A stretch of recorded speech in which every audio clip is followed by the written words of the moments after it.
Hello and welcome to OJS for Editors. In this lesson, we're going to take a look at the big picture of editing a journal in OJS.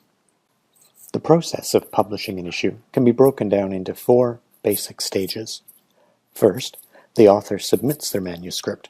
Second, the manuscript is reviewed to determine whether it should be published. Third, if the submission is accepted, the manuscript is edited. And fourth, the article is published as part of an issue. As you can see, these stages inform how the pages for a submission are organized in OJS. Each manuscript has a submission summary page, a review page, an editing page, and a history page, documenting editorial activity, whether the submission is published or rejected. This gives you a complete and permanent editorial history for your journal. Let's take a look at each of these steps in a bit more detail. When a journal uses OJS, the author uploads their own submission after creating a user account on the journal website. As part of the submission process, the author will also be prompted to enter the metadata for their article, which includes things like the article title, the names of all of the authors, an abstract, and keywords to index the paper. If the editor decides that the article conforms to the journal's scope and mission, and is not obviously unsuitable for publication, the submission proceeds to the review stage. Often this stage and the next one, editing, will be overseen by the section editor, which is what we'll assume for the rest of this course. The review stage is where the substance of the submission is assessed. The section editor invites appropriate reviewers to review the paper and then receives their feedback and recommendations. Taking his or her expert judgment into consideration, the section editor then decides whether to publish the article, perhaps in consultation with the editor. At this point, the section editor may decide to accept the article on the condition that the author makes some revisions. If revisions are required, they must be made before the section editor sends the submission to editing. The editing stage deals with issues like style and formatting. By the start of this stage, all of the work on the content of the article is complete. Editing breaks down into three subtasks: copy editing, for stylistic issues like grammar and proper citation of sources, layout editing to produce galley proofs in the journal's preferred formats such as PDF or HTML, and proofreading the galleys. The final stage is where the editor takes over from the section editor in order to schedule the submission's publication as part of an issue, to organize the table of contents of the issue, and to notify readers that a new issue has been published.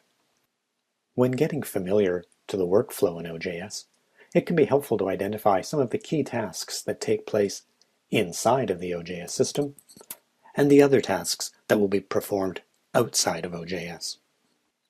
A primary function of OJS is allowing the members of a journal team to communicate easily, despite forming a complex network of contributors who take part at different stages of the workflow.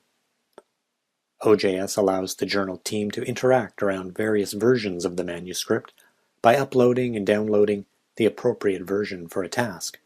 For example, the copy-edited manuscript that is turned into the galleys in the layout editing process. A key feature of OJS is sending various notifications and requests to other members of the editorial team, such as when the section editor invites a reviewer to perform the peer review of a submission. As we'll see at many points in this course, an important function of OJS is streamlining communication. For example, OJS allows the section editor to generate an automatic email message to send to the author when a submission has been accepted. Finally, OJS allows the editor and other team members to record decisions and comments, such as the editor's decision to accept a submission for publication. There are, however, a few tasks that will need to be done outside of OJS. Submissions will need to be read, as well as marked up during the review and editing stage, in a word processor on the user's computer. Converting the manuscript into a formatted galley will also require additional software, such as a word processor with the ability to convert a file to PDF format. And finally, there were a few points in the process where members of the journal team will need to use their email client to respond to requests, as when a proofreader turns down a request to proofread a submission. However, by and large, when using OJS, communication can be carried out within the system with no need to log into your email client. Another way to think of all of this is to focus on the benefits of using OJS to edit a journal.